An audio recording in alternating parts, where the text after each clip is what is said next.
Hello friends, हवीश्री रेसिपीमध्ये तुमचं स्वागत आहे. आज मी तुम्हाला इथे उपम्याची रेसिपी दाखवत आहे. इथे मी 2 वाट्या रवा घेतलेला आहे. बारीक रवा किंवा मोठा रवा तुम्ही कसाही घेऊ शकता. इथे मी 2 कांदे चिरून घेतलेले आहेत. 8 ते 10 मिरच्या घेतलेल्या चिरून बारीक. 8 ते 10 पानं आपण कढीपत्त्याची घेतलेली आहेत. कोथिंबीर घेतलेली आहे चिरून. फोडणीसाठी हळद, जिरं आणि मोहरी अशी घेतलेली आहे. एक छोटा टोमॅटो पण मी घेतलेला आहे चिरून. इथे तुम्ही बघू शकता ओला वाटाणा मी अर्धी वाटी घेतलेला आहे. सध्या ओला वाटाणा भरपूर मिळत आहे मार्केटमध्ये, त्याच्यामुळे आपण याचा वापर करू शकतो उपम्यामध्ये. पूर्णतः ऑप्शनल आहे. जर तुम्हाला शेंगदाणे वापरायचे असले तरी ते पण वापरू शकता. तर इथे मी तूप घेतलं आहे. 2 ते 3 चमचे मी तूप याच्यात टाकलेलं आहे कढईमध्ये. कढईमध्ये व्यवस्थित ते तापलं की मग आपण त्याच्यात रवा भाजून घेऊया. इथे तुम्ही बघू शकता मी घी व तूप वापरलेलं आहे. रवा भाजण्यासाठी आपण तूप वापरतो आहे. 3 ते 4 चमचे तुम्ही घेऊ शकता. आता इथे मी मिडियम आचेवरच रवा भाजते आहे. इथे आपल्याला तूप व्यवस्थित सगळं रव्याला लावून घ्यायचं आहे आणि हलवत राहायचं आहे, जेणेकरून आपला रवा चांगला सगळीकडून भाजला जाईल.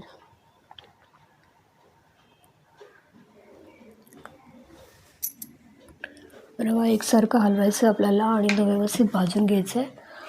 आपण थोडासा गॅस फास्ट केलेला आहे, जेणेकरून रवा लवकर भाजता येईल आपल्याला.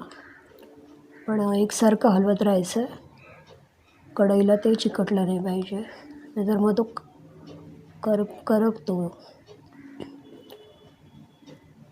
रवा जास्त वेळ भाजण्याची पण गरज नसते. 5 मिनटं तरी पण आपल्याला तो चांगला रोस्ट करून घ्यायचा आहे. थोडा तांबूस रंगावर आल्यावर आपण ते काढून घेऊया एका ताटामध्ये. तर मी गॅस परत बंद केला आहे आणि मी त्याच्यावर थोड्या वेळ अजून भाजणार आहे रवा आपला इथे तुम्ही बघू शकता तांबूस रंगावर झालेला आहे तो. तो आपण आता काढून घेऊया एका ताटामध्ये. एक ताट घ्यायचं आहे, त्याच्यामध्ये आपल्याला तो रवा काढून घ्यायचा आहे. आता आपल्याला फोडणी करायची आहे. तर आता आपण 2 ते 3 चमचे तेल घेऊया. तेलामध्ये आपण आता फोडणी करायची आहे. झटपट होणारा हा पदार्थ आहे, त्याच्यामुळे आपण नाश्त्यासाठी आपल्याला चांगला पर्याय आहे हा.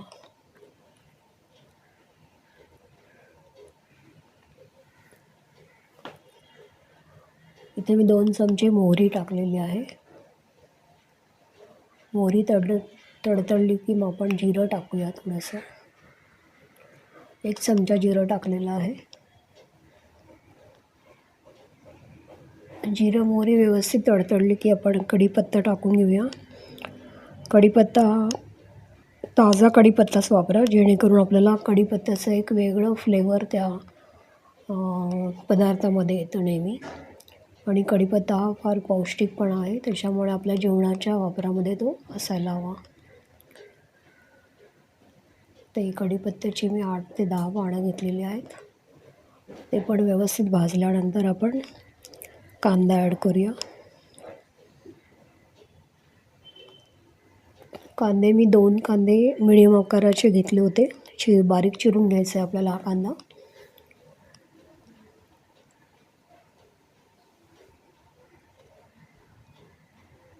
आता कांदा छान सोनेरी रंगावर आपल्याला परतून घ्यायचा आहे. तो पण आपल्याला एकसारखा हलवायचा आहे.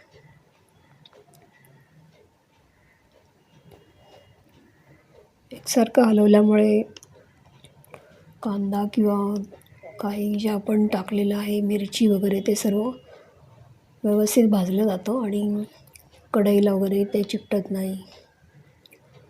तर तुम्ही नेहमी व्यवस्थित ते हलवून एकसारखं लक्ष ठेवून करायचं आहे. आता इथे आपला कांदा भाजून झालेला आहे, तर मी मिरच्या टाकते. मला थोडंसं तिखट हवं आहे म्हणून मी 10 ते 12 मिरच्या घेतलेल्या आहेत कट करून. तुम्ही तिखटाचं प्रमाण तुमच्या आवडीप्रमाणे ठेवू शकता. इवन हिरव्या मिरच्या पण कधी-कधी काही कमी तिखट असतात, काही खूप तिखट असतात. तर ते सुद्धा आपल्याला आपल्या नेहमीच्या वापराप्रमाणे बघायचं आहे, की आपली मिरची किती तिखट आहे आणि त्याप्रमाणे त्याचा वापर करायचा आहे. इथे मी टोमॅटो छोटं टोमॅटो मी कट करून घेतलं होतं, ते टाकलेलं आहे. टोमॅटोचं प्रमाण कमीच ठेवलेलं आहे मी. फक्त एक कलरफुल छान दिसावं म्हणून ते. आणि आता इथे मी अर्धी वाटी जे ओले वाटाणा सोलून घेतलेला, तो त्याच्यात टाकून परतून घ्यायचा आहे. ओला वाटाणा जास्त शिजवण्याची काही गरज नसते. तो खाताना छानच लागतो तो हे असं परतल्यामुळे वगैरे. आणि उपम्यामध्ये तो छान लागतो. त्याच्यामुळे मी इथे त्याचा वापर केलेला आहे. तो टोटली ऑप्शनल आहे. जर तुम्हाला नसेल वापरायचं तर तुम्ही नाही वापरू शकत. इथे अर्धा चमचा, छोटा चमचा मी हळद वापरलेली आहे. हळद वापरताना सुद्धा लक्ष ठेवायचं आहे, कारण जास्त हळद झाली तर मग ते कडवटपणा पण येतो. त्याच्यामुळे जास्त हळदीचा वापर करायचा नाही आहे. अर्धा छोटा चमचा पुरेसा आहे. आता इथे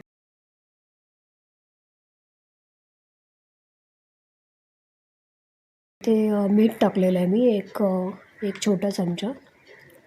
आता हे पूर्ण व्यवस्थित भाजलं आहे, त्याच्यामुळे मी आता इथे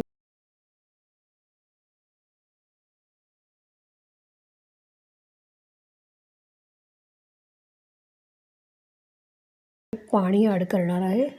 तर ज्या वाटीने आपण रवा घेतला होता, 2 वाट्या रवा घेतलेला आपण, त्याच वाटीने मी त्याच्या डबल पाणी घेते. म्हणजे 2 वाट्या रवा होता, तर मी 4 वाट्या मी हे घेतलेलं आहे, पाणी घेतलेलं आहे.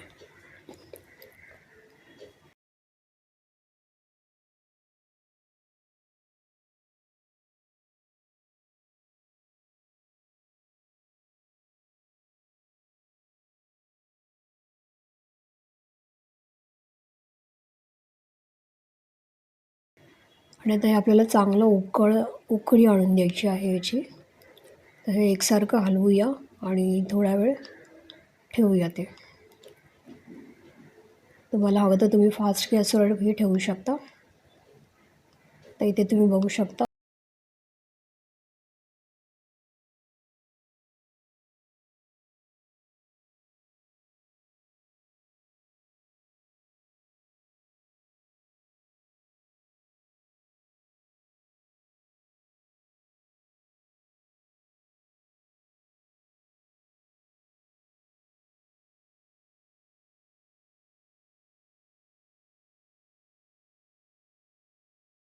आपल्या जे आपण फोडणी केली होती त्याला छानपैकी उकळी आलेली आहे. आता या स्टेजला उकळी आल्यानंतर आपण गॅस मंद करूया, छोटा करूया आणि आता आपण त्याच्यामध्ये तो रवा ॲड करायचा आपल्याला. रवा आपण जेव्हा सुरुवातीला 2 वाट्या घेतलेला, त्याच्यानंतर मी तो चाळून घेतला होता. चाळणं हे खूप गरजेचं आहे, कारण रव्यामध्ये कधी-कधी रवा खूप दिवसांचा असतो, त्याच्यात अळी वगैरे पण असू शकते. त्याच्यामुळे आपल्याला नेहमी गव्हाच्या पिठाच्या चाळणीने तो चाळून घ्यायचा आहे. तर हे तुम्ही चाळणं जे आहे ते तुम्ही स्किप करू नका. व्यवस्थित चाळून नंतरच आपल्याला ते सर्व आपल्या पदार्थामध्ये वापर करायचा आहे. कोणताही पदार्थ रव्याचा करताना आधी त्याला चाळून घ्या आणि नंतरच तुम्ही ते करा. आता इथे तुम्ही बघू शकता, आपण जी आपल्या पाण्याला जी उकळी आली होती त्याच्यात आपण हा रवा टाकलेला आहे. तर हे आपलं जे पाण्याचं प्रमाण आहे ते बरोबर होतं. व्यवस्थित रवा त्याच्यामध्ये हे झालेला आहे. आता तो फुलेल चांगला. गरम पाण्यामध्ये तो खूप फुलून येतो. आता तुम्ही बघू शकता हा रवा आपण जो 2 वाट्याचा घेतलेला तो भरपूर आता झालेला आहे. तो जसं भाजला जाईल तसं अजून फुगत जाईल तो. तर आता हे उपम्याचं प्रमाण जे आहे ते मी 4 लोकांसाठी घेतलं होतं, तर ते बरोबर झालेलं आहे. तुम्ही पण ट्राय करू शकता ही रेसिपी. जर तुम्हाला माझी रेसिपी आवडली असेल तर लाईक करा, शेअर करा आणि काही कमेंट असेल तर कमेंट पण करा. त्याच्यामध्ये काही तुम्ही ॲडिशन किंवा तुम्ही कसा बनवता ते पण तुम्ही मला याच्यात सांगू शकता. आता हे आपलं व्यवस्थित सर्व भाजून झालं, तर मी आता कोथिंबीर ॲड केली आहे डेकोरेशनसाठी. सगळ्यात शेवटी इथे आपल्याला या स्टेजला वाफेवर त्याला एक 5 मिनटं वाफेवर ठेवूया. झाकण ठेवूया त्याच्यावर आणि वाफ घेऊया त्याची. जेवढी रव्याला वाफ देता येईल तेवढी द्या, जेणेकरून तो रवा चांगला फुलतो. आपल्याला इथे 5च मिनटं ठेवायचं आहे, कारण जास्त वेळ ठेवायची काही गरज नाही. आपला रवा भाजलेला होता आणि आपण जी फोडणी केली आहे त्याच्यामध्ये वाटाणे वगैरे सर्व शिजलेले आहेत. त्याच्यामुळे आपल्याला जास्त वेळ ठेवायची काही गरज नाही. एक 5 मिनटं आपल्याला ती वाफ देऊया आणि आपला नाश्ता रेडी आहे. आपण तो गरम गरम खाऊ शकतो.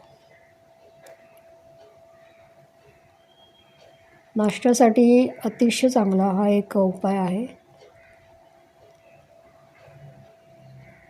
तर तुम्ही जरूर ट्राय करा तो. तर इथे 5 मिनटं मी वाफ देऊन नंतर तुम्ही बघू शकता हा छान फुललेला आहे शिरा रवा, आणि तो आता आपण सर्व करूया.